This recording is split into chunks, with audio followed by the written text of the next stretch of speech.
This is Steve Zing from Morning Noise, and you're watching CMS TV. I know a lot of musicians, thousands at this point, and one thing I know is you musicians are never satisfied with what you do. You always hear something even a day later that you wish you would have done. Recording the way that you just explained, where you just kind of do things here and there, don't you get bored with the stuff that's already done, even though it's not put out yet? Well, it never comes to the point of boredom. You know, we have the point that we hate the stuff and that everything is not just good enough and you hate it. But I mean, after so many years, you know yourself and you know exactly in what phase of the record cycle you are at the moment. And I already know that I'm gonna love this stuff in a month again, you know. So we don't really feel boredom. That would be a really bad sign, you know.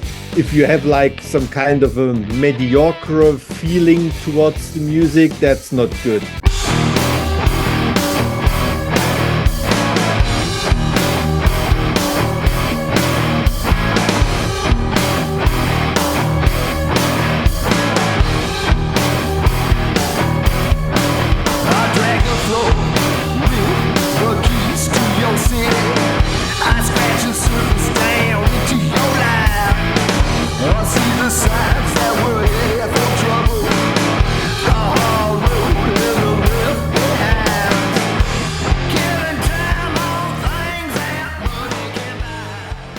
Chris Akin Presents, and I, of course, am Chris Akin. And today on the show, we are going to get heavy and nasty. Brand new release after 5 long years of waiting. It is Heaven Shall Burn. The new album is called Heimat. It is out on June the 27th. And here to talk all about it is the guitarist and the main man himself, Maik Weichert of Heaven Shall Burn. Mike, how are you, man? I'm doing good. Hello. Thanks for having me. I'm thrilled to have you, man. I'm a longtime fan of the band, and I'm going to be honest, I'm just happy to see that you're back. I mean, I know there's been singles here since 2020, but it is great to have this new album, man. So let's start there. I'm assuming the 5-year gap is the same 5-year gap everybody had, which is the pandemic. Is that indeed why we had such a long wait? Well, no. Not really. We're pretty proud that we're not like a totally professional band, you know. So pandemic wasn't like an abyss we fell into or something, like an experience many bands had, you know, like many bands broke up because they argued about stuff that never came on the table, you know. I don't like the color of your pants or whatever, you know. Because they were just bored and had nothing to do, nothing to play, nothing to produce. And many bands did Corona albums, you know, and which led to the point that record labels really had difficulties putting out all the Corona records, you know, after the pandemic. And so there was quite a flood of releases and everything. And we have our jobs. Like many years, we decided that we don't want to do like a real professional career, you know. And since that moment, we decided that like success became bigger and bigger for Heaven Shall Burn, you know. And now we're one of the biggest German metal bands, and nobody can believe what happened. But we're still that hobby band, so to say, you know. So. And that was really good during the Corona days, that we don't have to fill our fridge by playing music. You know, we can all do other stuff in our jobs, and that was quite a freedom. But that is also the reason why it takes some time to release records, because we're not like full-time playing music. You know, we only play like a few shows a year, maybe 2 tours and a few festivals, and we always write music, but we're not like a professional band going to studio for 2 months or something and then record everything in one session.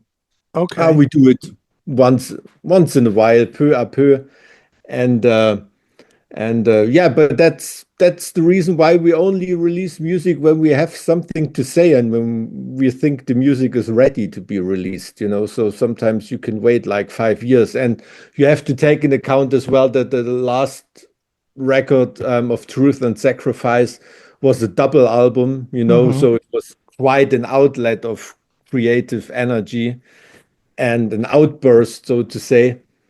And yeah, so volcanoes have to collect their power to erupt again. Yeah. Sure. Well, let me ask you this, Mike. I know a lot of musicians, thousands at this point, and one thing I know is you musicians are never satisfied with what you do. You always hear something even a day later that you wish you would have done. Recording the way that you just explained, where you just kind of do things here and there, don't you get bored with the stuff that's already done, even though it's not put out yet? Well, you it never comes to the point of boredom, you Okay. know.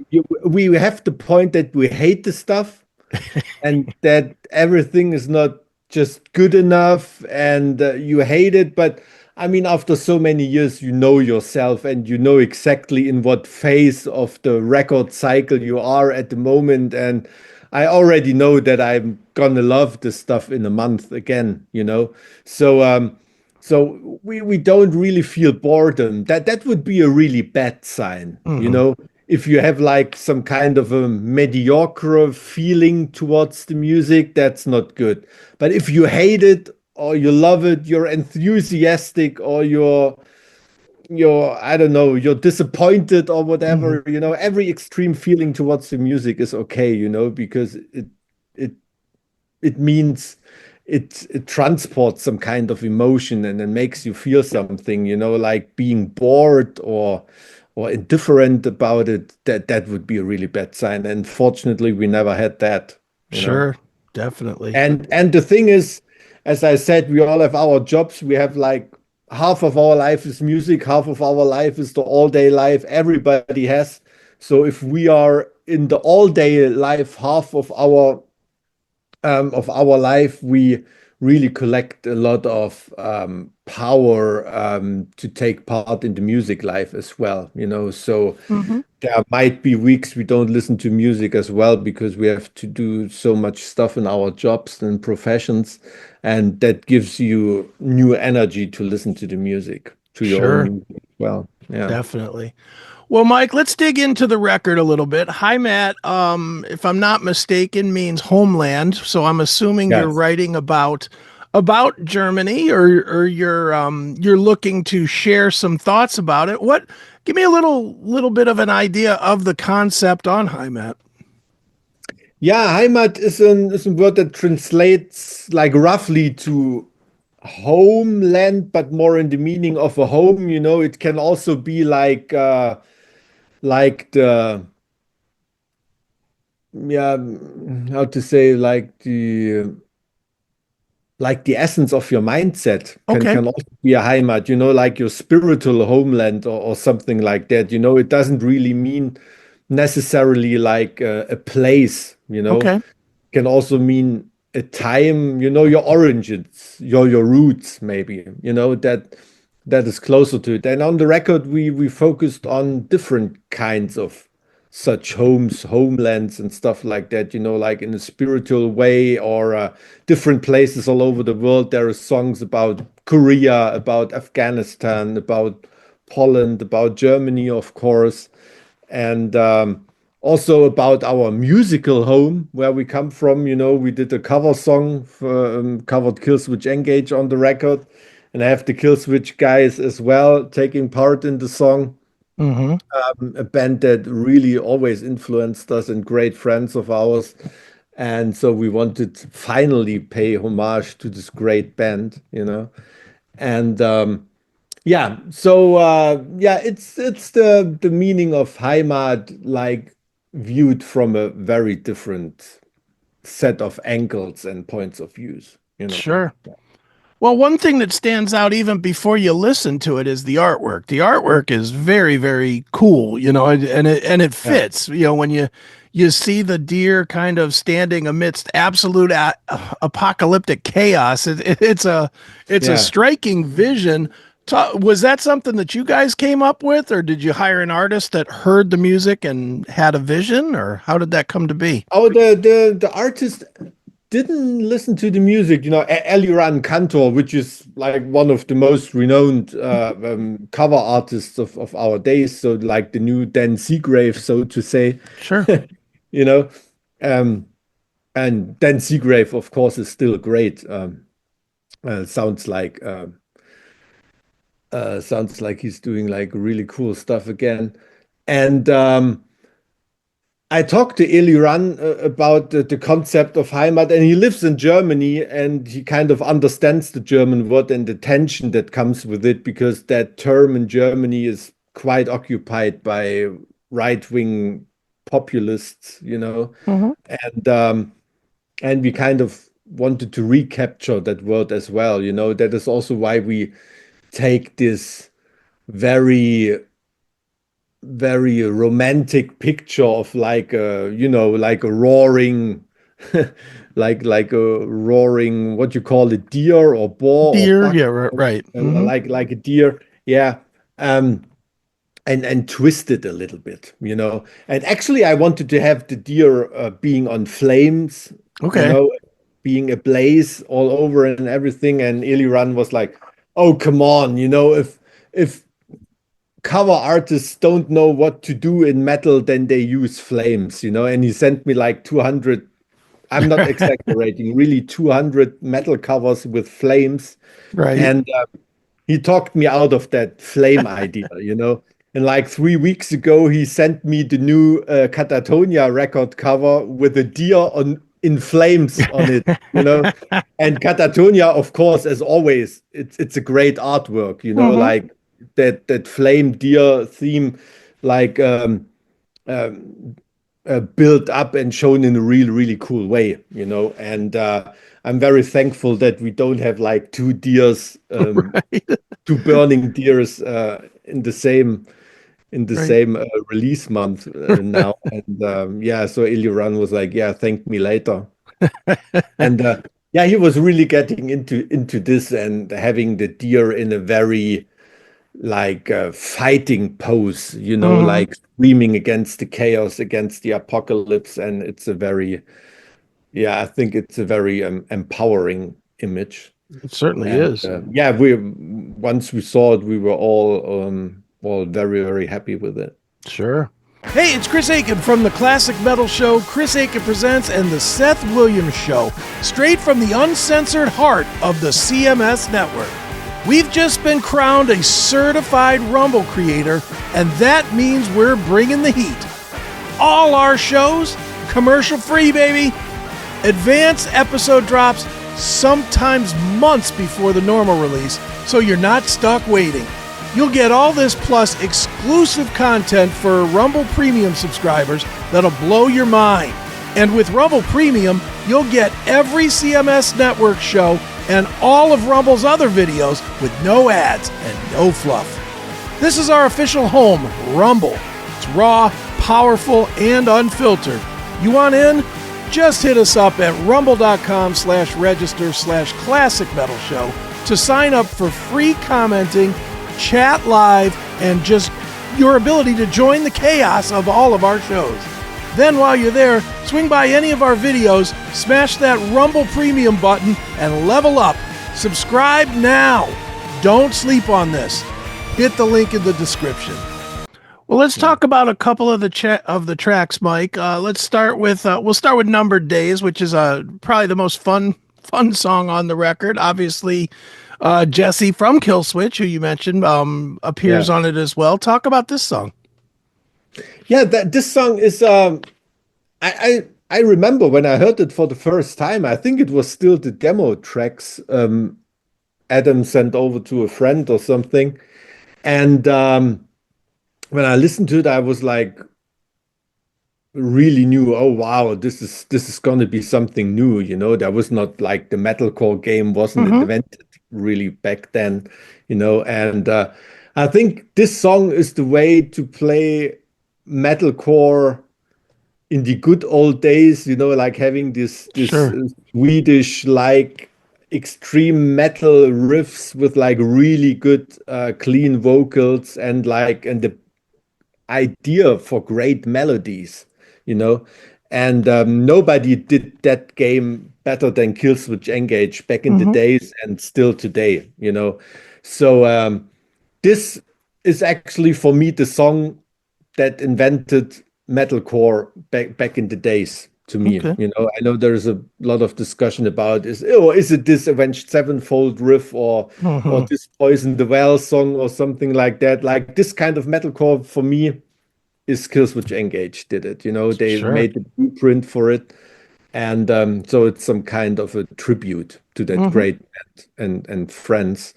And when I think it was last year when we headlined Wacken Festival and Killswitch was also playing, and we hung out backstage and we talked about doing something together. And when you talk to Americans, there is, that small talk. Yeah, give me a call. I consider it done. We do something together, and nothing really happens. But we Germans, we don't really get that it's actually small talk, and Sure. we called them. We just all right, yeah, let's do it. You said you want to do it, and they were totally into it, and gave their best, and that was great.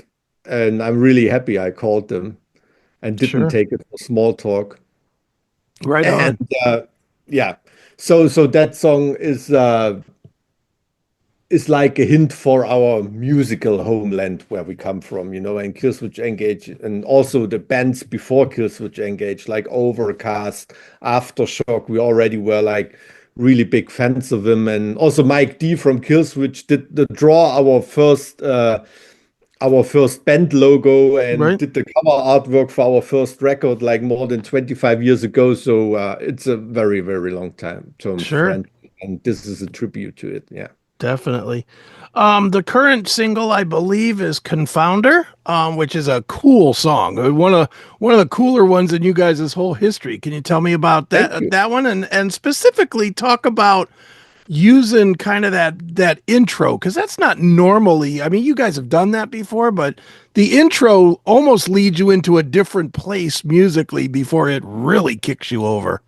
Well, where's the place we're leading you? Well, what do you mean? Some kind of different music or what do you mean? Just kind of. I didn't expect you guys, I expect heavy when I put on you guys' music. And this starts Yeah. out almost melodic. It starts Hmm. out melodic and then boom, it hits you. It's like, woo, which I love. I love that kind of that short buildup before it hits. Yeah, well, I think, it's not a secret that we Germans like to march. Right. So that kind of that kind of marching Rammsteinish marching riff. Like I mean, if I would describe it to people like the opening riff of that song, I would maybe describe it as if old Fear Factory would play a Rammstein song or something like that. That would be maybe a good description. Mhm. And it's kind of melodic also with synths on it and everything. But yeah, I think it's a cool way to bring you in the groove for the song, which also has like quite a melodic hook line in it as well, between like all the riff brutality taking place. And yeah, that song came out really well, and we choose it as a single because it transports a lot of trademarks we have. It has like it has like these, I don't know, moshy riffs in Mhm. it. It has like Swedish melodic death metal riffs in it. It has that Rammsteinish attitude in the riffing as well, and it's like a really cool bastard of all the influences we have. And yeah, it's like really, really changing every second, and that's what I like about it. And it still feels like a song, though. Yeah. Right. Definitely does. Well, Mike, obviously you have the new record, Heimat, which comes out on June the 27th. If you have a new record, a band like yours, we're looking for show dates. What does the rest of the year look like? Are you guys doing the festival run, or what are you doing to promote it? Yeah, we're doing a festival run in Europe. playing big festivals such as Rock am Ring, which is one of the biggest in Europe as well, and also, Belgium and Scandinavia and like all over the place. We play a few club shows as well in our release week, Okay. like really small clubs, more back to the roots, which we really enjoy. Like once in a while, we really have to ensure that we are still able to really rock a club show, Mm-hmm. I mean, it's no problem to do like a big production as a headliner on a huge festival, spend a lot of money and have a lot of professionals around you, making sure that the show is great. But just going out on a sweaty stage in front of 500 like hardcore Heaven Mm-hmm. Shall Burn fans that know how a good Heaven Shall Burn show looks like or has to look like. And if you can still deliver that to those people and they are enthusiastic about it, then yeah, it's a proof that the band is still alive. So once in a while we play a few tiny club shows and yeah, they're sold out in a second. And but it's a great thing to do. Just go out on stage and play like in the old days without thinking about anything, about pyro cues and broadcast times for Sure. streaming, all that bullshit. Just do a small club show and rock the place. Yeah. Right. Do you like those shows better than the, Wacken in front of 200,000 people? Oh, I like both. It's Okay. I always tell people it's like volleyball and beach volleyball. It kind of looks the same, but it's actually two totally different sports, in different places. And I I would be lying if I say you're on the Wacken stage and there's 80,000 people celebrating you. That is no fun. Of course that is fun. It's great, and the highlight of your career, but also playing small club shows and just following your instincts, on a club stage and not being influenced by so many outside stuff happening on such a huge festival, that is very relieving and very yeah, as I said, like very instinctive. Yeah. Mm-hmm. Certainly. Well, Mike, obviously you have the record. Heaven Shall Burn. Heimat comes out on June the 27th, and we try to tell everybody to go somewhere online to actually buy something, not just stream it. We want them to buy something. Where should we tell them to go to buy Heimat and hats and shirts and all that stuff? Oh, I'm pretty sure people know where they get the best deal, but if you have a look in our band shop, of course, there is like special vinyl colors and special merchandise. That should be always the first point for fans to look for if the band has like an own online shop on their homepage, and from there you can follow the links to your country. I'm afraid some of the formats won't be available in the US, Okay. but we're also thinking of something special. I know there's a lot of collectors like spending shitloads on hostage to get the cool stuff over. Right. We really, really appreciate that. I'm one of these collectors as well. Okay. I What, know how what you. what is your best piece that you have, that your best collectible piece? My best collectible piece that might be a test press of the first Both Rower record. Yeah. Oh, wow. Yeah. That is a cool piece. There are definitely some Both Rower stuff. I collect Both Rower records. So that piece is pretty cool. Yeah. Very good, man. Well, one more time, everybody. Heaven Shall Burn. Heimat is the record, June the 27th. And Mike, this has been fun. Thank you for joining me here on Chris Akin Presents. Yeah, thank you for having me.